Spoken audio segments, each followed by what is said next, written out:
अस्सलाम वालेकुम दोस्तों, मैं आ चुका हूँ दिल्ली की चांदनी चौक की गलियों के अंदर और मैं आपको दिखाऊंगा नमक हराम की हवेली। वो नमक हराम की हवेली जिसका इतिहास 400 साल पुराना है। दोस्तों, हिंदुस्तान के अंदर पहले मुगलों का शासन आया, उसके बाद अंग्रेज़ों का शासन आया। लेकिन जब हिंदुस्तान के अंदर अंग्रेज़ों का शासन जो है शुरू हो रहा था, तब मुगल जो है धीरे धीरे कमज़ोर होते आ रहे थे। 1803 में मुगल तो कमज़ोर हो चुके थे, लेकिन दो ऐसी जाति थी जो कि मजबूती के साथ अंग्रेज़ों के सामने खड़ी हुई थी, जिनका नाम था मराठे और जाट। जो जाट जो थे दोस्तों, राजस्थान में उनकी अच्छी पकड़ थी और जो मराठा थे उनका दिल्ली पे दबदबा जारी था।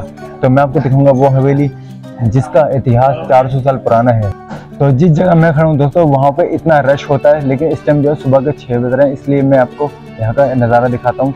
ये जो जगह आप देख सकते हैं, ये वो हवेली का नज़ारा है, हवेली का हिस्सा कह सकते हैं आप, ठीक है, जो कि अब काफ़ी कमज़ोर हो चुका है। और अब मैं आपको जो है उस जगह लेके चलता हूँ जहाँ पे जो है इस हवेली को अंग्रेज़ों ने सौंपा था।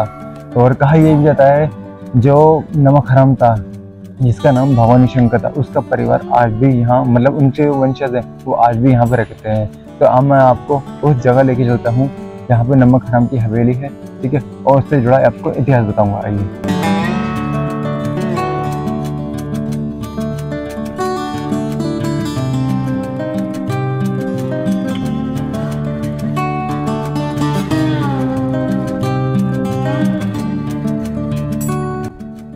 तो ये जो आप खंडर सा देख रहे हो दोस्तों, 400 साल पुरानी इमारत, ये बिल्कुल खंडर हो चुकी है और यही इसका एंट्री गेट है, नमक हराम की हवेली का एंट्री गेट। अब मैं आपको जो है इस नमक हराम की हवेली के अंदर लेके चलता हूँ और उससे जुड़ा आपको इतिहास भी बताऊंगा। हवेली नंबर 154 दिल्ली की चांदनी चौक में ये हवेली नमक हराम की हवेली के नाम से मशहूर है। और इसी नमक हराम के नाम से वो काफ़ी परेशान हो चुका था। यहाँ की गलियों से गुजरते हुए लोग उसको इसी नाम से परेशान किया करते थे।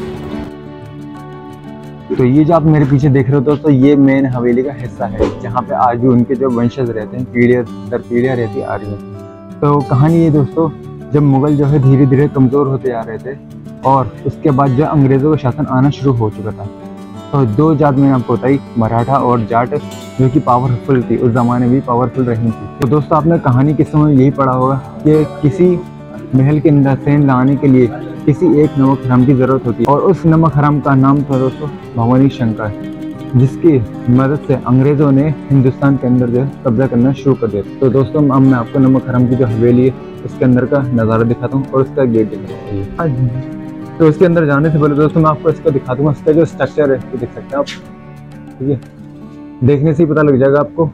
जो इसका स्ट्रक्चर है वो काफ़ी पुराना है, 200 साल पुराना स्ट्रक्चर है, ठीक है। और अब मैं आपको जो इसके अंदर लेके चलता हूँ। तो अब ये जो आप देख सकते हो दोस्तों, ये जो ग्राउंड था है, ये उस हवेली का हिस्सा है जहाँ पे उनके जो परिवार के जो वंशज आज भी रहते हैं।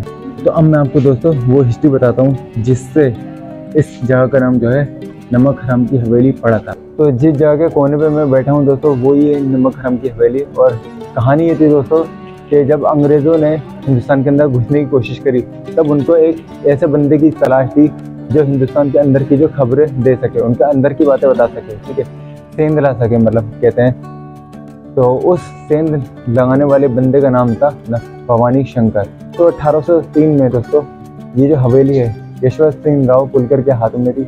और जब अंग्रेज़ों ने इसके अंदर हमला करना शुरू करा, तब उसकी मदद ली गई, जिसका नाम था भवानी शंकर। और उसकी मदद से ही अंग्रेज़ जो है दिल्ली के अंदर घुस गया और दिल्ली के ऊपर कब्जा कर लिया, जिससे खुश होकर यशवंत सिंह राव को पुलकर को हराने के बाद, जिससे खुश होकर अंग्रेज़ों ने इस हवेली को जो है भवानी शंकर को एक गिफ्ट के तौर पर सौंप दिया था कि भाई हम तुम्हारी वजह से हम जीते हैं, तो ये लो तुम्हारी हवेली। ये जो हवेली दोस्तों काफ़ी साल पुरानी है और काफ़ी बड़ी है। अब जो आपको दिख रही है ये दुकान है, लेकिन अब पहले ही दुकानें वगैरह कुछ होनी थी, पहले सिर्फ एक ही हवेली थी।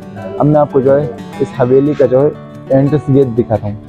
तो अब मैं दोस्तों वहाँ खड़ा हूँ जहाँ पे अंग्रेज़ जो थे आगे छिपे थे 1803 की लड़ाई में, ठीक है। जब भवानी शंकर ने अंग्रेज़ों को साथ दिया था, तो उन लोगों को तो यहीं पर ही छिपा दिया था। आप देख सकते हैं इसका स्ट्रक्चर, आप देख सकते हैं काफ़ी साल पुराना हो चुका है, खंडर में मतलब जो है धीरे धीरे तब्दील हो, ठीक है। तो यही वो हिस्ट्री है दोस्तों, जिस वजह ये जो एरिया है नमक हराम की हवेली के नाम से मशहूर हो चुका है। तो आशा करता हूँ दोस्तों आपको ये वीडियो पसंद आई होगी, ये हिस्ट्री पसंद आई होगी। दिल्ली की चांदनी चौक की गलियों के अंदर एक नमक हराम की हवेली है, बहुत से कम लोगों को ये पता है। आप मेरी वीडियो के जरिए जान सकते हैं कि ये नमक हराम की हवेली चांदनी चौक के अंदर किधर है, ठीक है। तो मिलते हैं दोस्तों नेक्स्ट वीडियो में, नेक्स्ट व्लॉग में, तब तक के लिए अल्लाह हाफिज़।